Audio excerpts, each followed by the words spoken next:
Get the band back together. Get the symphony. Get the children's choir. Get the high school marching band. And the dancers. Don't forget the dancers. We're gonna play a new song. All of us.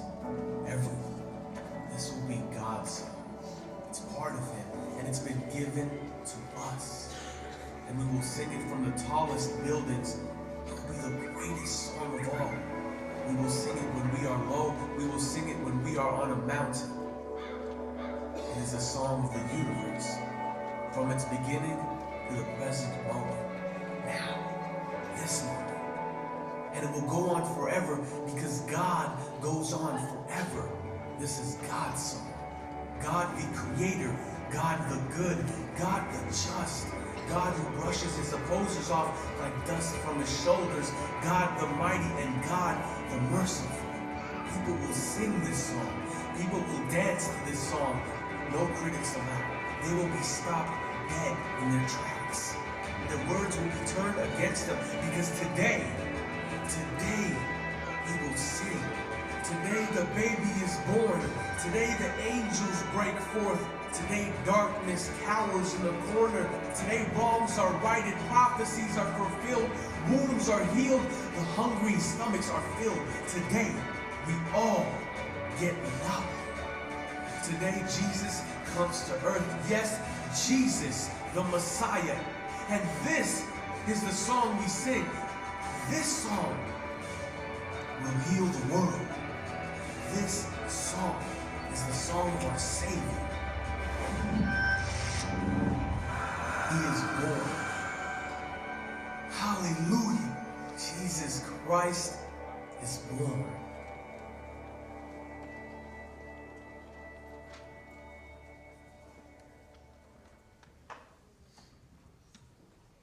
Sing to the Lord a new song. Sing to the Lord all the earth. Sing to the Lord, praise his name. Proclaim his salvation day after day. Declare his glory among all nations, his marvelous deeds among all peoples. For great is the Lord and most worthy of praise. Let's stand together and sing, "O Come All You Faithful," hymn 175. Come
The day has finally come.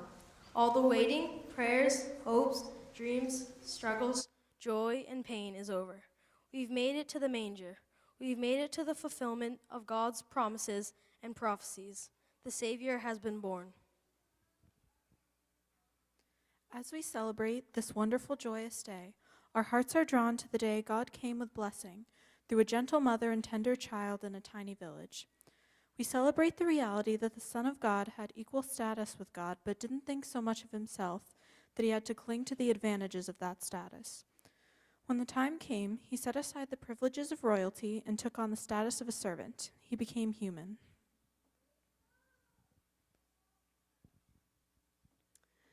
The Word became flesh and made his dwelling among us. How comforting it is to know that in a world where everything seems to be disconnected and people seem so distant, that our God has chosen to draw near. The Word who brought forth creation was born into his creation, came to participate in his creation. Tonight, the Christ candle processed down the aisle to symbolize and celebrate how God, Father, Son, and Holy Spirit is drawing near to us.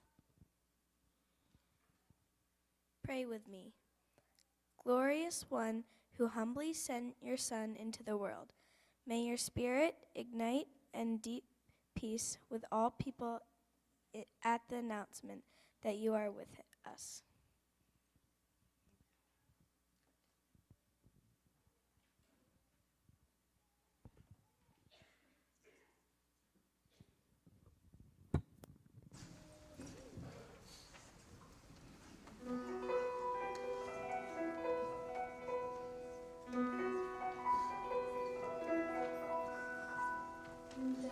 Traveled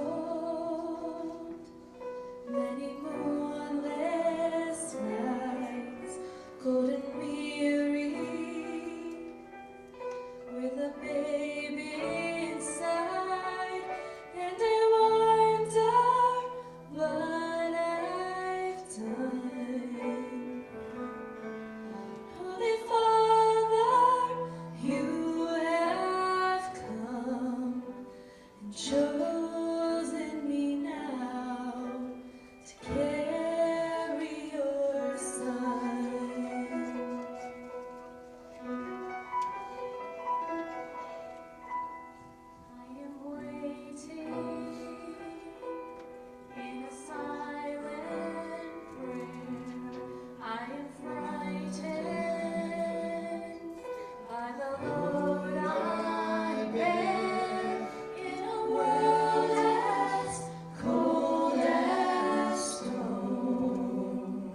Good evening. My name is Pastor Bev, and it's my privilege to welcome you here today. I can't think of a better way for us to start our Christmas Eve than to be here gathered as the family of God. I don't know about you or what you did today, but I spent my day wrapping, which is pretty great. I have to say, I told the Laracos that I'm further ahead in my wrapping than any other year I have been. I think that's because I have adult children now. Score one for me. But tonight I'm thinking that your mind is abuzz, just like mine, about Christmas, about what the night holds, about what tomorrow holds. And I hope that in these few minutes that we're able to be together, that maybe you can just push that to the back of your brain for a while and soak in the presence, the breath of heaven that we get to experience tonight and that we're celebrating tomorrow. So stand with me for a minute and just share the peace of Christ with one another for a brief moment.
It's pointing down to the barn. So maybe we should follow it.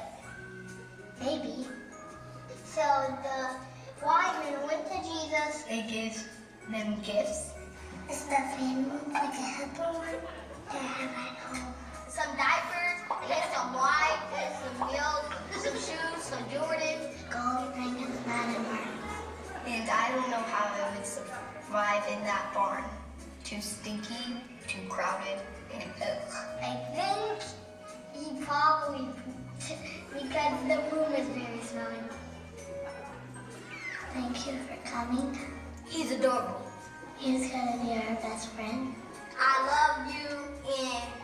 best baby I ever seen. There, I said, the new baby is gonna change the world.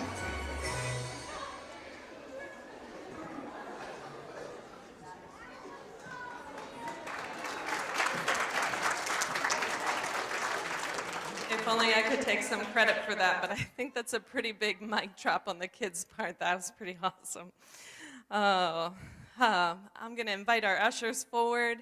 I'd like to say it's like that every Sunday, but it's not. But if you are here or could join us some Sunday, if you don't have your own home church, we'd love to have you. And our services are at 8 and 10 o'clock on Sunday morning. And then we're want to let you know that PushPay, this little flyer, for lack of a better word, is in the pews. And that's another way that we're giving you a giving option as we celebrate through worship our giving of our tithes and offerings tonight. And then while the ushers are taking the offering, I want to let you know you're going to see some video sketches in the next few minutes with the Christmas story. And I did some math, and this is my 35th year here. And I haven't been here every Christmas, but it is sweet to get to celebrate Christmas. And I only bring that up because in the videos, one of the things that's been a treasure to me over the years is the family heritage that we have, that we get to be a part of the larger family of God, but that we have people that have gone before us that have allowed us to be here tonight, really. And so we have 3 of our former pastors that you're going to see in our videos. And although they might be strange faces to some of you, to some of us, we will have a really warm, fuzzy heart tonight by getting to see some of our former pastors. So when you're wondering who those gentlemen are on the screen reading, that's who it is. And hopefully that gives you a sense of family that we feel here at Wollaston. And that I myself feel very deeply here at Wollaston. So let me pray for the offering tonight. God, we thank you to be able to be in your presence tonight. We thank you for coming and for all that this night and tomorrow means to us as Christians and believers. God, we love you, and we thank you for the ability to give and ask that you'd bless these tithes and offerings tonight. In Jesus' name, amen.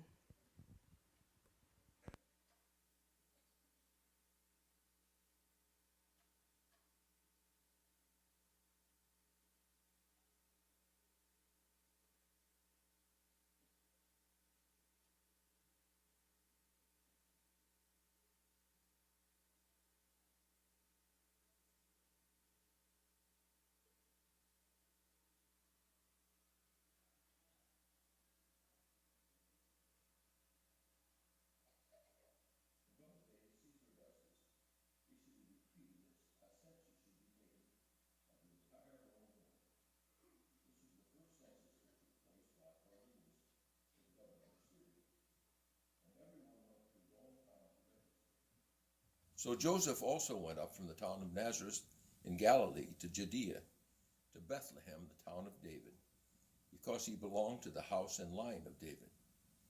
He went there to register with Mary, who was pledged to be married to him and was expecting a child. While they were there, the time came for the baby to be born, and she gave birth to her firstborn, a son. She wrapped him in strips of cloth and placed him in a manger, because there was no room for them in the inn. The Gospel of our Lord.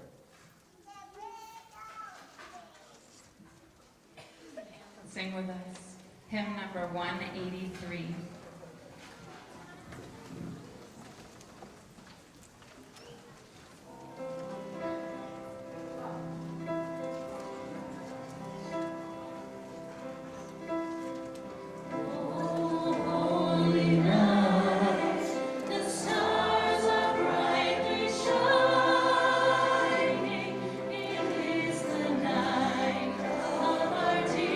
Savior's word.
Hi, Wally family. Hear the gospel of our Lord Jesus Christ in Luke chapter 2, verses 8 through 14. And there were shepherds living out in the fields nearby, keeping watch over their flocks at night. An angel of the Lord appeared to them, and the glory of the Lord shone around them, and they were terrified. But the angel said to them, "Do not be afraid. I bring you good news of great joy that will be for all the people. Today in the town of David, a Savior has been born to you. He is Christ, the Lord. This will be a sign to you. You will find a baby wrapped in cloths and lying in a manger." Suddenly, a great company of the heavenly host appeared with the angel, praising God and saying, "Glory to God in the highest, and on earth peace to men on whom his favor rests." This is the gospel of our Lord Jesus Christ. Hi, Wally family. When the angels had left them and gone into heaven, the shepherds said to one another, "Let's go to Bethlehem and see this thing that has happened, which the Lord has told us about." So they hurried off. They found Mary and Joseph and the baby who was lying in the manger. When they had seen him, they spread the word concerning what had been told them about this child, and all who heard it were amazed at what the shepherds said to them. But Mary treasured up these things and pondered them in her heart.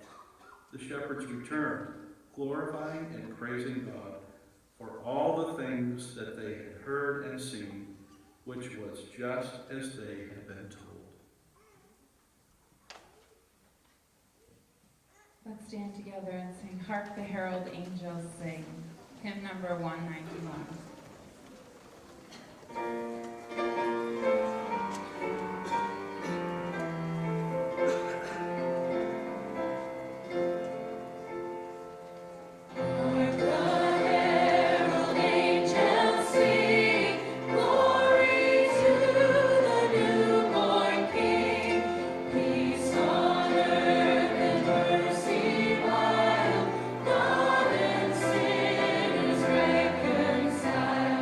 Joyful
was talking with some of the former pastors, and they were sharing with me what I feel myself when you come to a night like this.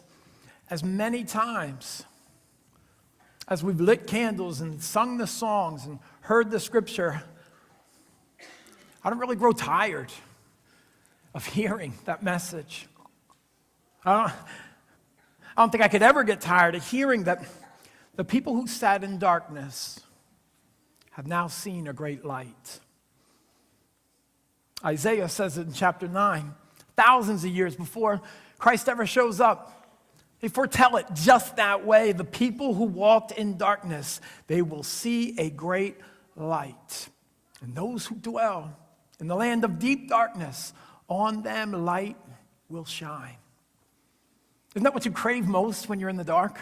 If somebody would just turn on the light, right? Matthew 4:16 comes and says it in the description of what's happened now. Not Isaiah looking ahead, but Matthew looking back, saying, the people, as we were dwelling in darkness, we saw a great light. And some of us, we were living in the region of the shadow of death, and on light comes dawn for us. Acts 26, later, in the early birth of the church, Jesus reveals to them again, I've come to open their eyes so that they may turn from darkness to light. So they may turn from the power of Satan to the power of God, that they might receive forgiveness of sins done in the dark, light shown to purge, to cleanse, to refresh, to guide, and a place now is reserved for them who are sanctified by faith in me, Jesus says. John 8 says, again, Jesus spoke to them and said, you know I'm the light of the world, right?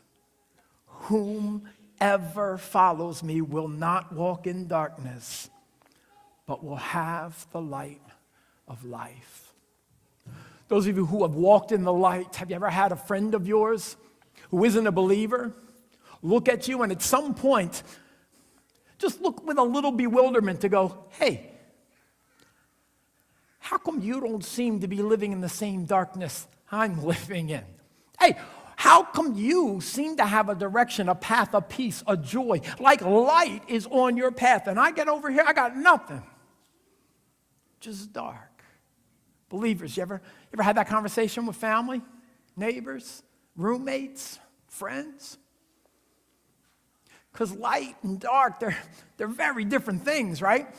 And when a family's living out in light, when a marriage is living love in light, the world that's filled with darkness, they notice. They notice, and they at least turn their head to go, hey, how'd you get that light?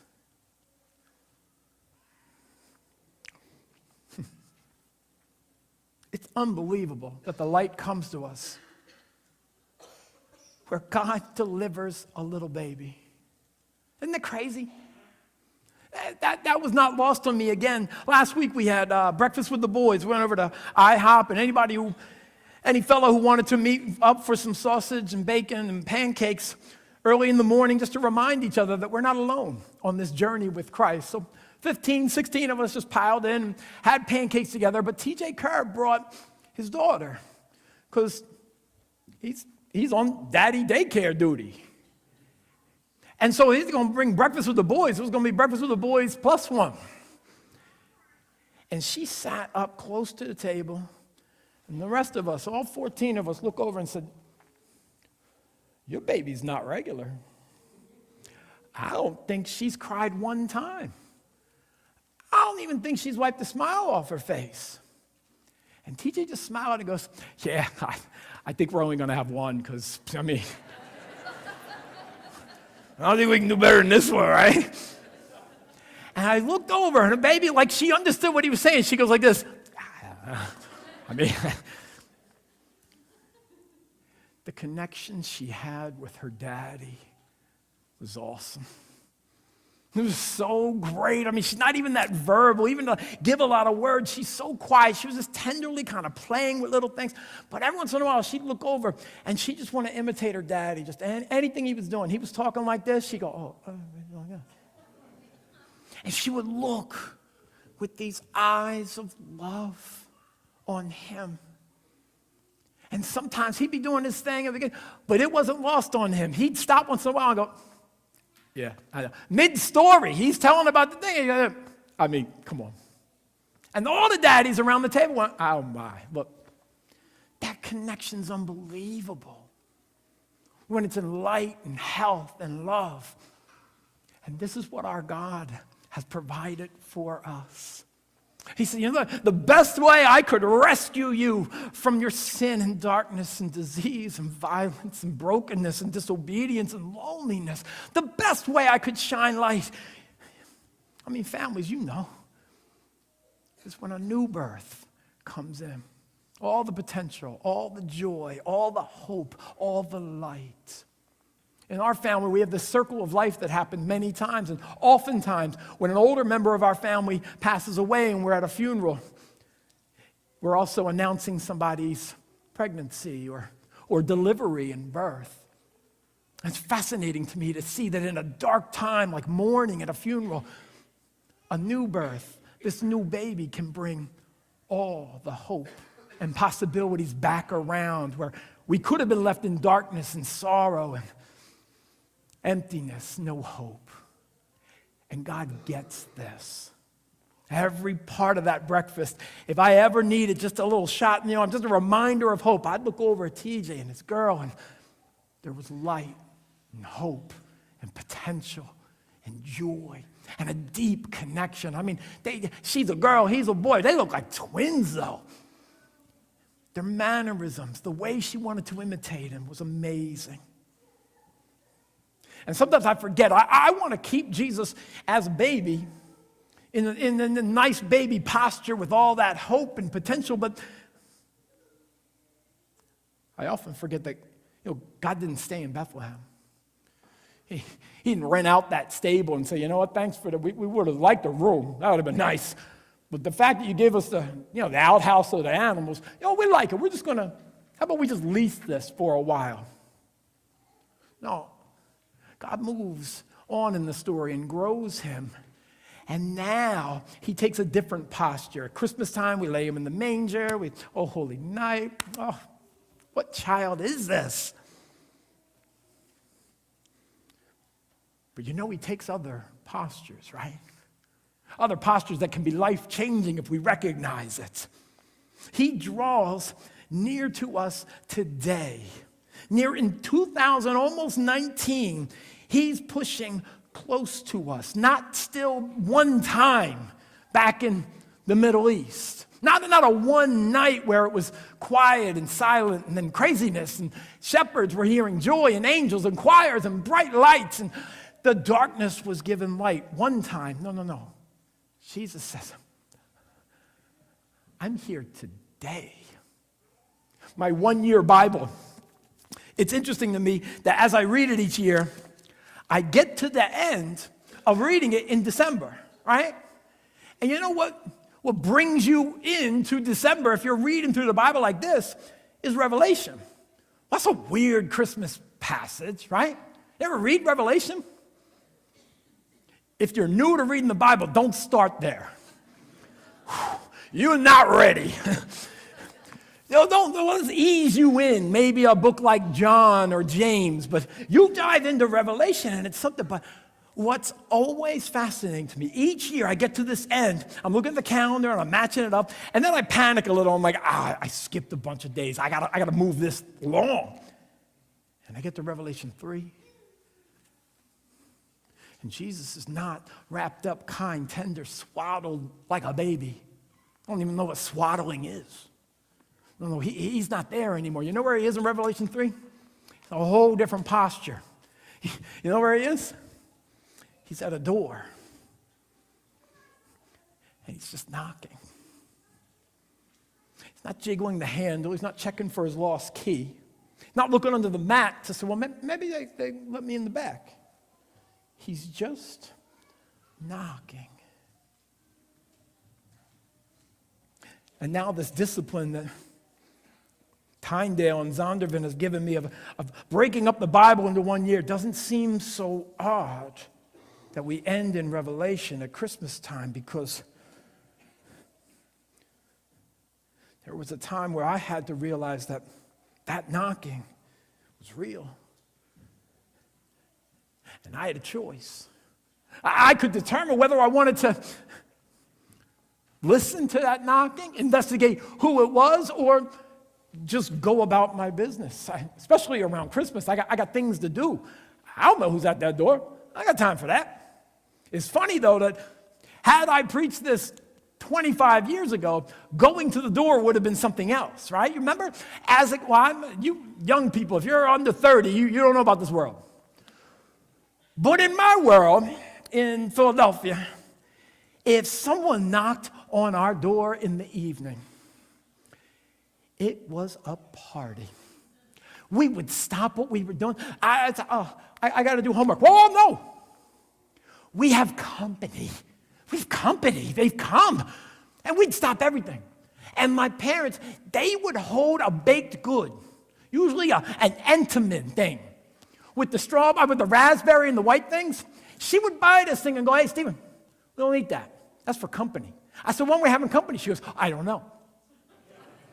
You're buying a baked good that's going to go bad in a week, and I can't have it unless we have company? She goes, you don't know what's going to happen. And she would prepare. Sandy D would prepare for the unknown guest. And we would stop, and they'd be like, oh, come on in. They'd keep me at the door. My dad would go, come here. Look who it is. Look. You, come on in. You come on in. As a pastor, if I go knocking on any of your door in 2018 at about 8:30 in the evening, half of you, I'll see you. No. Please. Get down. Hey, listen, pastor, I don't know what he needs. I'm a mess. What are we doing? Then somebody will usually come, and half the time it's the man who'll go like this. Oh, pastor, what's the matter? What's happened? I was just in the neighborhood. I wanted to stop and say hi. What? Wait, why didn't you text? How'd you know we were going to be home? I didn't. I just thought I'd come over. 90% of any of those visits have taught me, don't visit that way any longer. Not in 2018. These people are like, hey, kids, come here. What did you do? What happened here? Why's the pastor at my front door here? But when I was a kid, it's Christmas morning. First time I didn't answer my phone. My dad said, hey, that's a phone, you better get that. I go, what? Oh, no. We're fine, let's eat dinner. He goes, that's the phone, someone's calling. You got to pick that up. We would never let a knock or a call go unanswered. It was a big deal. They've taken the trouble to call. You got to pick up. I don't live in that world anymore. My dad doesn't live in that world anymore. We're on the beach on vacation in the summer. I said, Dad, your phone's ringing. He goes, I don't care about that. I said, well, let me look who it is. Oh, it's Uncle Jimmy. Oh, please, I talked to him in September. Whatever, he's fine. And I can see a little bit of the difference that God's shown up in some unassuming ways, but in some beautiful and pure, hopeful, wonderful, warm ways. Ways that, you couldn't be repelled by this baby in this scene. The way that I couldn't be, what am I going to get angry at teacher? Hey, I thought this was a boys' breakfast. Why you bring the girl? Hey, well, I don't need a babies here. Are you kidding me? That's the best part of the breakfast. I was looking at most of the guys going, hey, Jeff, can you shut up for a minute? I'm trying to look at the baby over here. Well, I don't know what you're talking about. He's like, oh, sorry, I don't know what I was thinking about. I thought we were here to talk. No, let's look at the baby. He goes, I have 87 babies at home, please. I see one of them all. I don't know. I'm over it. But somehow, it's like we could just push ignore on this gift, this knocking, this visitor who comes in and doesn't just want to bring like some Sara Lee. He actually wants to come in and make himself at home. And what's really interesting is, while all the authority is his, he never once just like jiggles the handle and goes, this lock isn't even all that good. Just give me my shoulder. I can nudge this thing open. We need to get in. Let's go. That's not our God at all. He gently comes in. There's a song that says, you came in like a winter snow. Not like a hurricane, not like a nor'easter, not a tsunami. No, he came in like a soft, quiet winter snow. And it provides coverage for us, but if we're not careful, we might have missed the purpose. We might have missed the event.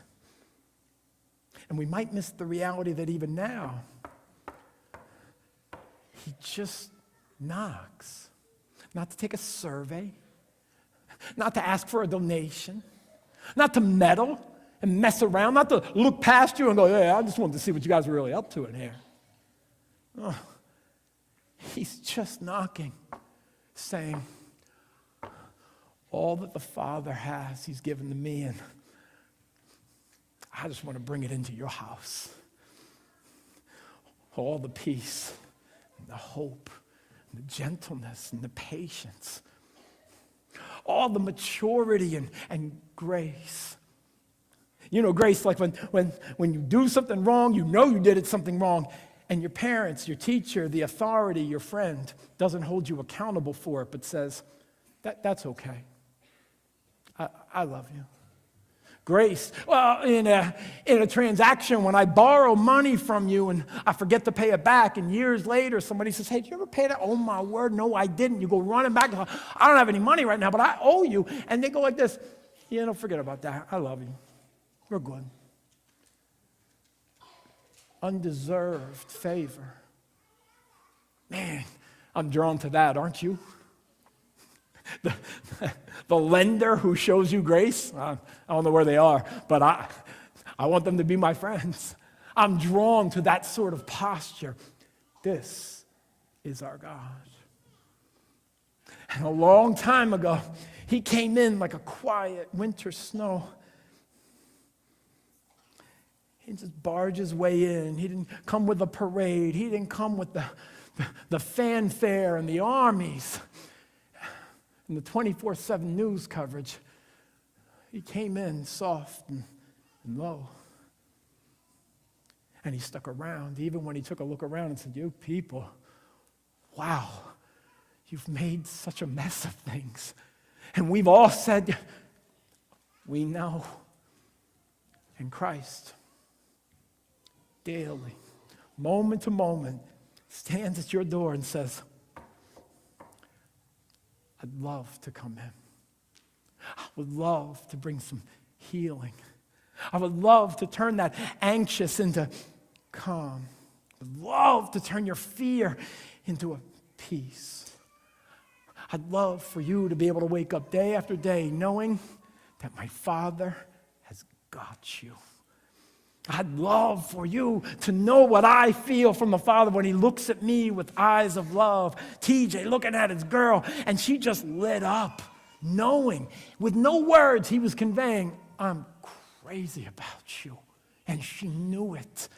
And God says, this time, every year, remember, my son, is this messenger coming to you to remind you, I am crazy about you. If you would just open, you know what I'll do? You know what it says in Revelation? Revelation's scary. It's crazy. It's confusing.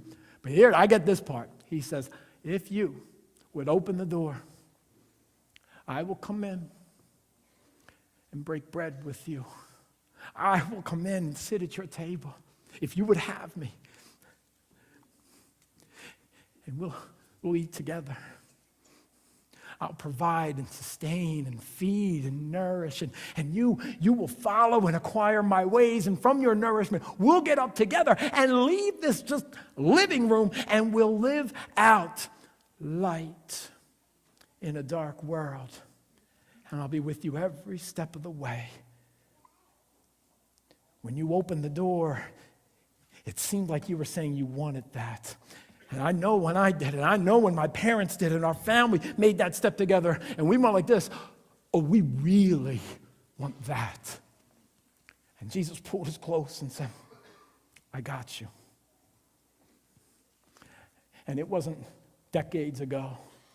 I mean, the event happened for me decades ago, but it happened again this morning. It happened again yesterday. It'll happen again tonight around midnight when I just stop for a moment and go, oh, Lord, I love you. I'm so grateful for, and I'll start listing off my sins and my background and the things that are like in the rearview mirror, and God will start doing this. I don't even know what you're talking about. I've forgotten all of that. But in 2019, let's live moving forward. Let's shine light. Let's feed those who are hungry. Let's comfort those who are hurting. Let's you and me together join up with a whole church family, and let's love on some college kids who are just hungry for truth and knowledge, who I've called and we want to equip to send out and join our team. Let me show you more light. And if you've been a believer for more than 3 years, 5 years, 10 years, you know what it's like when God turns up the light. And you think you knew what it was like to live in light, and then he shows you more, and you go, oh, there's more. It's like this living, breathing thing. If I read it each year, there's still more. And I go, I've read this thing 25 times. How did I not see this? Pastor Metcalf would preach that all the time. And I'd say, well, Pastor, maybe you're not really studying it. Are you? I mean, how can this be new? He'd go, I don't know. This new, fresh light he's given me again this year. And I celebrate a God who's not about the past. Tonight, we as a church will look backwards and say thank you for that holy night. But I'm telling you, as a fellow sojourner with you here on earth in 2018, moving into 2019, with every headline decrying that we have no idea what to expect, and we have no idea what we can count on, and we don't understand why the stocks are doing this and the weather's going there, and our leaders are living this way and saying that. We don't understand any of the way our world is rolling. I wake up today and I hear the Lord just simply say, well, Pastor, tonight you get an opportunity to invite some people in to the family. Maybe they'll understand that the sound that they've been hearing over the years or in this past season of their life or just this morning or right now on Christmas Eve, it's the sound of my son knocking, saying, I love you. I dig you. I want to know more about you. I already know so much about you, more than you know yourself, but I just crave a closeness and intimacy with you. And if you would find it at all reasonable, if you would be interested even a little bit, I'd love to come in and break bread. One time we saw Jesus breaking bread with someone. They didn't know it was Jesus. But when he broke bread, they both realized the light, the warmth, the hope, the truth, the forgiveness, the glory, the relationship, the inviting in, the communion. And they said, we should have known. I don't know where you are this evening. There are some of us have come here for years and years. There are some of you that I know because as I talk about this light of the world, you are nodding a head like this. Some of you married folk have been doing this a while. I see you with your elbows going like this, right? Right? Remember? I know, remember? No way we're going to pay that. It got paid. Remember? You remember, right? Remember? The kid, we're in the emergency room and we're crying out. And God gave us peace and understanding and provision. And remember? And so for those of you who are new to church, that's kind of what we do a lot when we come here is we spend a lot of time remembering. Man, God's been good. Wow, he's shown us grace. Wow, he was so patient with me. For years, he was patient with me. Wow, he's forgiven a lot. Wow, he came afresh and new to me this morning and didn't have a list of grievances or grudges. He didn't show me this life that said, you owe me and here's what you owe. He just came with an embrace and said, I love you. Let me come in. Let's do life together in the light. Some of you know what that's like. I see you. You can't help but smile. Some of you wipe your eyes because you can't help get teary about it. And some of you have family or friends who would look and go, Grandma, why are you crying? What did that man say to make you cry? Do I need to speak to this man? Is he saying hurtful things to you? Why are you crying? Some of you grandparents know. I've been forgiven a lot. I've been blessed by a lot. I've been walking just long enough to know that this God has never forsaken me, never not come through, never abandoned me. And even gone so far as when I walked and was out the door and gone, Jesus left his people and he went straight after me. He can grab me, put me in a headlock and go, what is wrong with you? Oh, he just came close, out in the dark and back in the wilderness going, you know you don't have to be here, right? I love you. Why don't you come on back home? You'll hear Christmas specials and a lot of Hallmark movies. Oh gosh, I can't. Oh, Jill, you gotta stop with the Hallmark movies, for real. I can't anymore. I know the script. I get it. Killing me.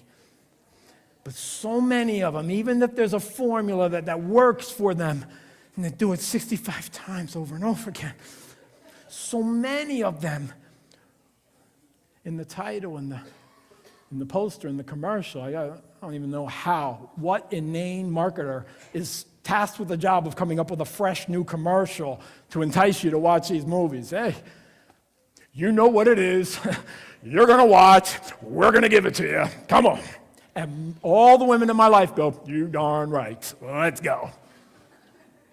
Netflix gives you that 7 seconds. Oh, did you want to watch another? The Dean ladies? They don't even ask anymore. If the Netflix comes up, the credits roll, it goes like this. Don't worry, we got you. Boom, starts right up. Starts right up. And so many of the titles, you know what they talk about, right? Coming home for Christmas. Why don't you go home for Christmas? There's no place like home for Christmas. But those of you who have walked with the Lord, who've sat in darkness and have now seen the great light, you know that there was a time when Jesus was outside your home and you heard his knocking and his invitation and you opened the door and let him come in. And guess what happened? The eternal God of the universe, maker of heaven and earth, made his home with you. You know what people do in their home, right? They break bread. They share, they talk, they laugh, they love. They ask questions. They might even have to quibble when they work through a conflict, all with a basis of joy, hope, and love. And tonight, those of you who have been walking in that light for quite some time, maybe, and our girls, worship girls, come on up. They're getting in place. As they lead us tonight, maybe some of you want to go back just for a moment and remember what it was to sit in darkness. And remember what it was like when you saw this great light. Maybe some of you would say, you know what? I really don't want to go back there. It was so painful and so dark. And then you know what? Why don't you revel tonight in the light of Christ that you're living in right now? And maybe there's a few of you who are sitting near a friend or a family member that just say, I've been wondering, why you seem to be living in light and I don't. But was that pastor describing what you've done? Did you ever hear the knocking? Did you take the door and open and invite him in? Because if you have, then what that man was saying is right, and I know it because I see it in your marriage. I see it in your face. I see it in your love. I see it in your family.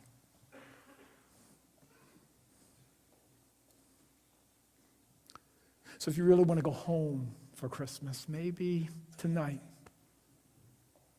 as things get a little quieter, as lights get a little dimmer, as we focus in on the alive light of Christ, maybe as you receive it, some of our kids are going to take from the Christ candle the light and turn and light your candle. Then you're going to turn and light someone else's, and you'll remember that all of it emanates from the Christ candle. And living in that light is where peace and joy and forgiveness and grace is found. As we sing tonight, maybe you just want to raise your hand and say, thank you, thank you, thank you. Maybe some of you would want to grab somebody who's responsible for you being here to say, hey, thank you. Years ago, you brought me in here, and I was sitting in darkness, and you showed me great light. Maybe tonight you want to go home and text a mother or a father, a grandparent who just didn't stop praying for you. Maybe you'll want to look at the Lord and say, come in. Make your home with me.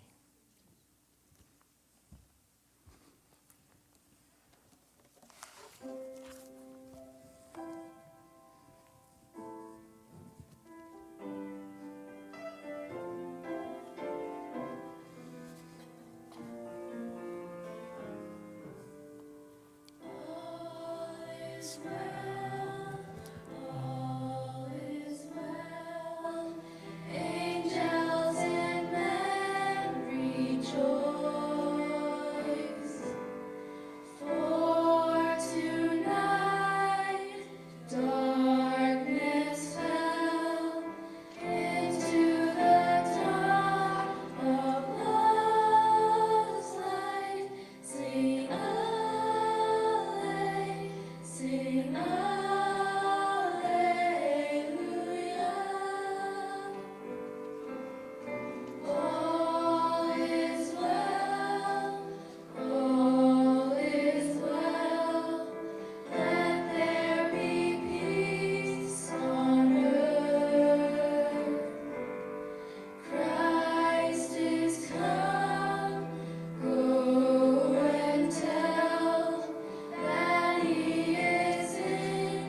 For unto us a child is born, to us a son is given, and the government will be on his shoulders, and he will be called Wonderful Counselor, Mighty God, Everlasting Father, Prince of Peace.